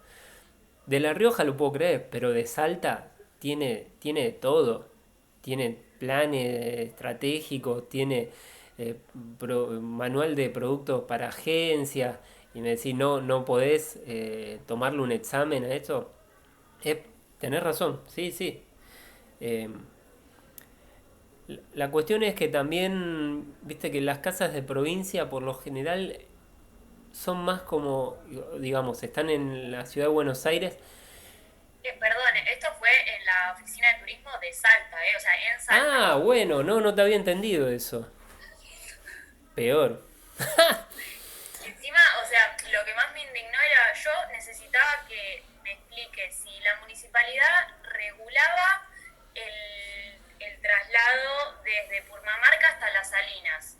Porque a mí me habían comentado que, digamos, está regulado que vienen, no sé, camionetas o remises de ahí y te van subiendo de a 4 personas. Yo nada más necesitaba que ella me confirme que era así porque estaba sola, no me quería subir a un auto X que me diga si yo te llevo. Y ya me iba de Salta para ahí. Y no me supo decir, me estuvo esperando ahí a ver si alguien me podía responder. O sea. Creo que algo que me pasó con Purmamarca Sí. es que siento que está muy mal planificado, y si es que está planificado. O sea, excede totalmente la capacidad de carga, es un montón de gente en el mismo lugar, en la misma rotonda, en la plaza que están alrededor de todos los locales. Sí. No sé si conoces el cerro que está justo enfrente del cerro de los 14 colores, que ese es el que se paga un ingreso. Bueno, yo fui el año pasado, eran 10 pesos. Sí. Está lleno de gente y bueno, es la mejor foto, lo que vos quieras. Estaba lleno de gente, o sea, era demasiado, era una y por ser parte de la quebrada de los Mahuacas no me pareció bien. Más que es un patrimonio mundial, ¿no? No, viste, Purmamarca durante mucho tiempo, como no está, viste, sobre la ruta 9 como Maimará, Tilcar, Humahuaca, sino que tenés que hacer unos kilómetros como para el oeste, como que siempre estuvo un poquito más apartado en los primeros años, ¿sí? Del boom de la quebrada. Pero después cuando eso empezó a masificarse, ya está, no hay retorno. Yo la última vez que fui fue en el 2016 y dije, no, esto no es, yo había ido, no sé, en el 2003, 2004. Digo, esto no es la misma Purmamarca que yo conocía. Esto es Once o San Telmo. Después a la noche quizás es otra Purmamarca, ¿viste? Pero durante el día que llegan Tal cual. todos los micros, llegan todos los tours como esto, ¿no? Como el que menciona Priscila, de que te va a las Salinas, pero después fíjense también, ¿no? Esta es la puja constante entre Salta y Jujuy. Es decir, me estás usando los atractivos de la provincia, pero Priscila está durmiendo en Salta. No sé si después al final te terminaste quedando ahí en Jujuy o volviste para Salta, pero mucha gente sale a las 5 de la mañana de Salta, pasa por Purmamarca, va a la Salina y vuelve hecho bosta, ¿sí? No entiende nada, pero digamos, ¿qué consumiste en Purmamarca?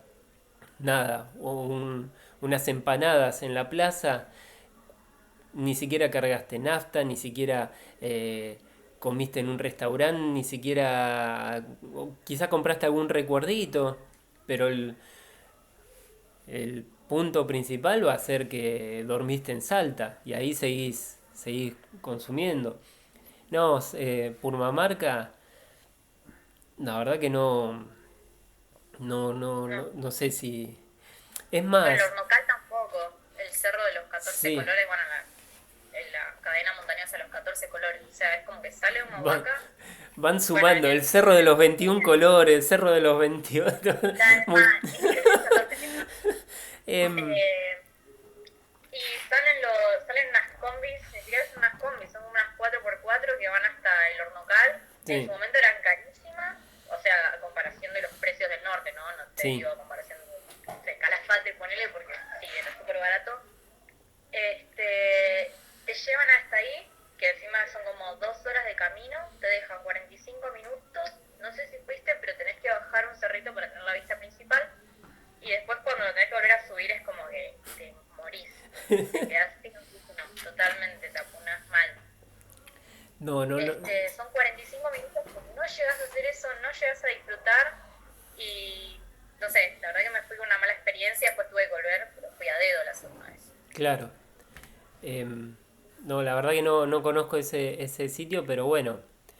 em, Hace un año, 2 años había empezado este proyecto de pueblos auténticos y que era un poco de marketing más que nada, ¿no? De buscar promocionar pueblos que tenían algún atractivo en su cultura, en sus lugareños y habían elegido Purmamarca.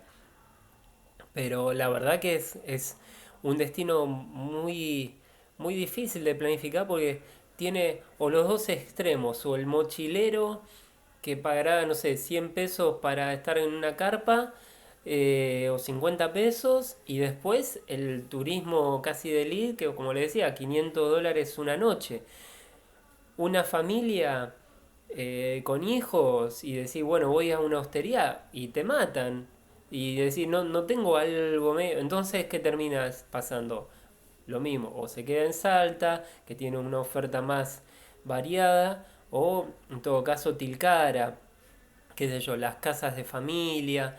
eh, pero bueno, Jujuy ahora es una de las primeras provincias en habilitar el turismo interno únicamente. ¿Sí? Jujeños viajando por Jujuy. Es algo interesante para ver. La parte de la creo que es Ministerio ahora de Turismo y Cultura. La parte de turismo, la verdad que siempre se manejaron muy bien. Tenía una piba que era muy piola en temas de calidad. Yo siempre las veces que fui a laburar allá, bárbaro, nos trataban, pero eh, tenías esos lugares que se rompían la cabeza tratando de ver cómo bajar los costos y era imposible porque, de nuevo, hablando de Purmamarca, es un lugar paradisíaco, todo lo que quieras, pero queda lejos de cualquier punto de proveedores. eh, no sé, hasta tenían problemas hasta para lavar la sábana de los hoteles porque el agua les hacía, les rompía todas las máquinas lavarropas.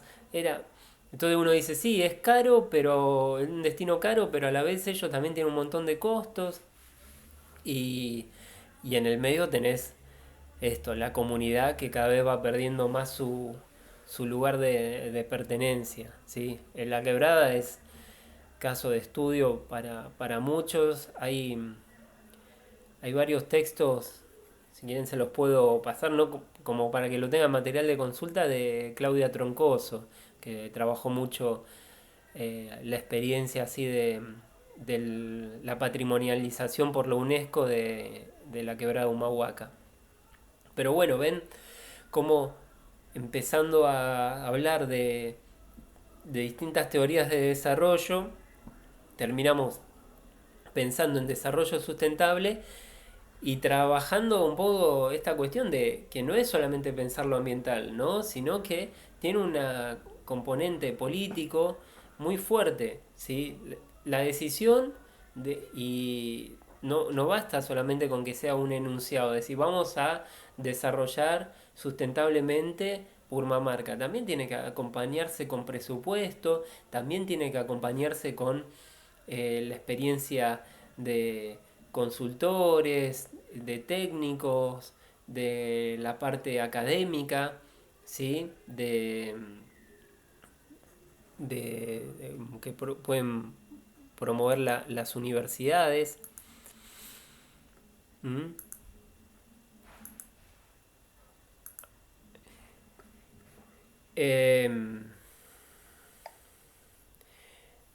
Bueno, ¿hay opciones entonces para el desarrollo sustentable? Bueno, se habla de un desarrollo consciente de una esfera pública común, un espacio político en el que las organizaciones de las minorías, de los trabajadores, de las mujeres, de los movimientos urbanos y de los ambientalistas puedan trabajar económica, políticamente, es el prerequisito, perdón, de una sociedad y una naturaleza sostenible. ¿Sí? Fíjense todos los organizaciones, como acá, este es el libro de James O'Connor que les decía, organizaciones de las minorías, ¿sí? Trabajadores de la tierra también, trabajadores rurales, de las mujeres, en los últimos años son de los movimientos más fuertes que está viendo acá en la Argentina, movimientos urbanos, movimientos que uno no tiene que dejar de pensar en la sustentabilidad también en las mismas ciudades, ¿sí? Entonces, acá podríamos trabajar todo el tema de el derecho a la ciudad, ¿sí? Cómo cada vez las ciudades pasan a ser el eje de proyectos urbanos que dejan afuera a los mismos residentes, ¿sí? Y entonces, nosotros ahora lo vemos no sé, en ciudades ya como muy masificadas por el turismo, como podría ser Barcelona, pero Madrid en algunas partes, ¿sí? Pero ahí es donde se está discutiendo todos estos procesos de, bueno, la ciudad para quiénes, ¿sí? Eh, Eso yo creo que en otra clase lo vamos a abordar porque es muy interesante. Otro prerequisito es el desarrollo de alternativas económicas y ecológicas dentro de esa esfera pública. Alternativas como ciudades verdes, producción que no contamine, formas biológicamente diversificadas de silvicultura y agricultura y demás, ¿sí? Y el tercer prerequisito organizar y avanzar hacia la democratización de los centros de trabajo y la administración del Estado, ¿sí? Empezar a ver cómo el Estado como un instrumento también que muestre las acciones más transparentemente, que sepamos cuáles son las acciones que lleva adelante, ¿sí? Y me van siguiendo, ¿no? Bueno, entonces, dos filminas como para terminar con acá con el genio de Kino. Em, donde muestra distintos organismos, ¿sí? La FAO, reunidos en Roma para tratar de resolver el problema del hambre. Del Consejo, miembro del Consejo de Seguridad de la ONU, reunido en Nueva York para resolver el problema de la actual inseguridad global. Miembros de la OIT, reunidos en Ginebra para tratar de resolver el problema de la desocupación mundial. Miembros de UNICEF y de la OMS, reunidos en París para tratar de resolver problemas como la niñez sin educación, el desamparo sanitario y la creciente escasez de agua que afecta ya a varias zonas del planeta. Y acá vemos, ¿no? Miembros de la familia Rosales, reunidos en Villa Tachito, para tratar de resolver sus problemas de hambre, inseguridad, desocupación, imposibilidad de mandar a los niños a la escuela, no contar con asistencia médica, no tender agua corriente en la casa, y siguen los problemas, ¿sí? Y no están así tan trajeados y, digamos, sonrientes como estos otros miembros de otras organizaciones mundiales. Entonces un poco también la reflexión para eso, ¿no? Muchas veces hablamos desde una esfera de la academia, de los organismos internacionales, pero también necesitamos ahí la bajada al territorio, ¿sí? Como la palmera, decía Jaureche, con la copa en lo alto mirando para adelante, pero las raíces en el barro, ¿sí? Nosotros no podemos estar pensando nada más en qué bueno que es toda la cuestión ambiental, lo social, etcétera, pero si no sabemos cuáles son los problemas que existen en la comunidad donde vamos a desarrollar esa planificación. Entonces las preguntas, las cuestiones, ¿sí? para planificar un destino tienen que estar ahí siempre rodeando el proceso de la planificación. No vale un diagnóstico exclusivamente armando un FODA o leyendo un, no sé, material que se haya hecho antes sobre los puntos que tenía determinado destino turístico, los atractivos, etcétera. Tenemos que conocer el lugar y una vez que nosotros vamos ahí también tenemos que hablar con las comunidades, tenemos que saber qué es lo que están planteando, cuáles son em, sus inconvenientes, sus dificultades. Entonces ahí, no sé, la experiencia de Priscila, decir, yo vi que pasa esto en la oficina de turismo, ok, vamos a trabajar con la oficina de turismo, decimos, ¿qué le pasa a estos empleados que tenés acá que no conocen la provincia, ¿sí? No nos quedemos nada más como en la crítica, sino también empezar a ir identificando las raíces de esos problemas.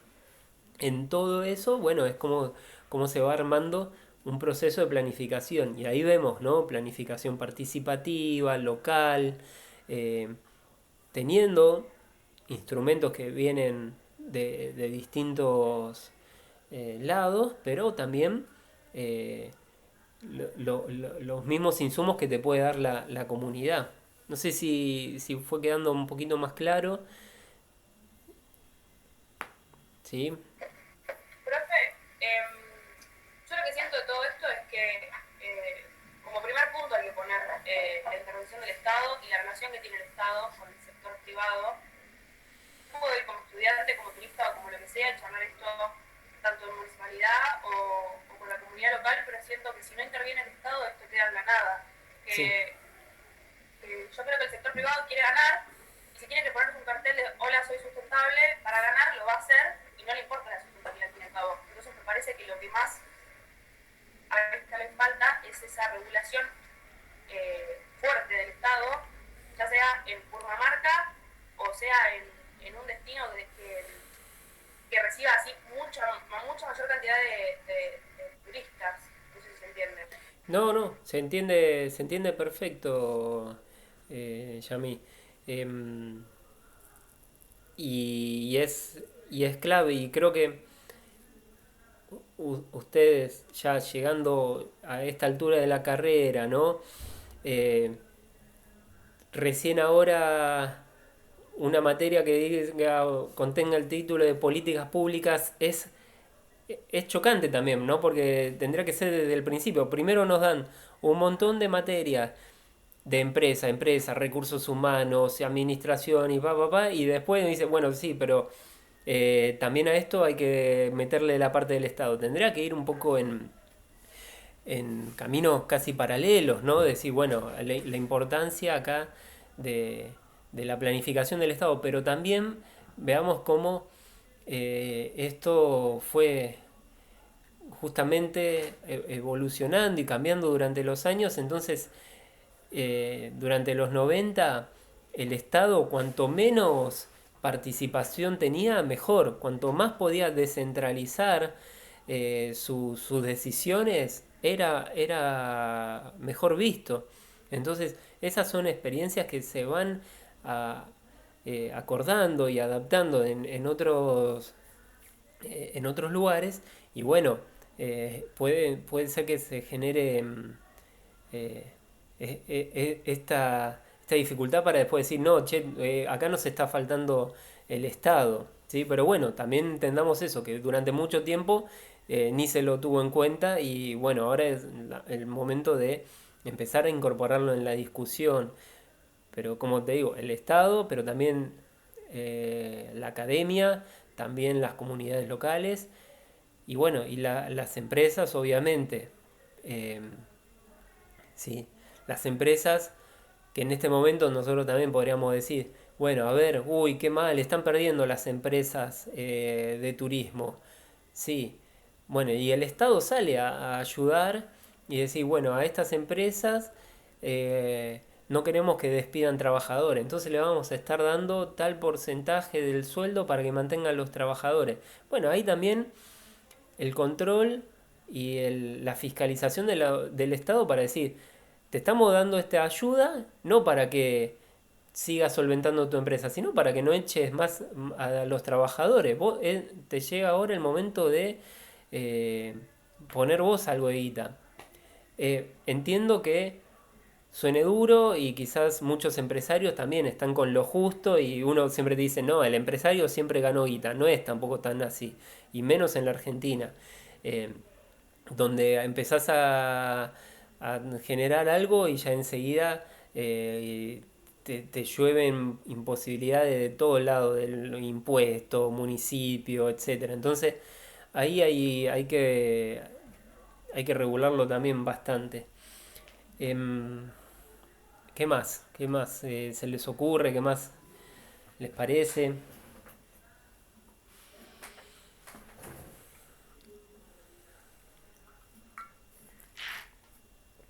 Nada. Em, bueno, cuestión más práctica ahora. Les voy a pasar este texto y también estuve armando una especie de parcial domiciliario. Se los voy a estar mandando. Calculo que hoy es lunes, más o menos el miércoles o jueves.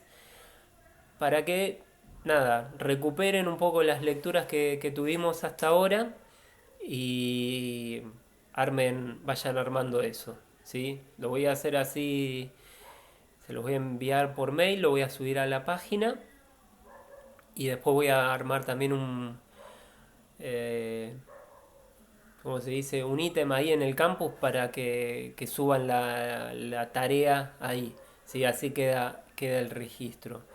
Em, Desde ya es un parcial domiciliario, no les puedo estar diciendo no usen los textos, ¿sí? A ver, no va a ser un múltiple choice que... ¿Cuánto tiempo vamos a tener para hacerlo, profe? A ver, una semana aproximadamente, ¿sí?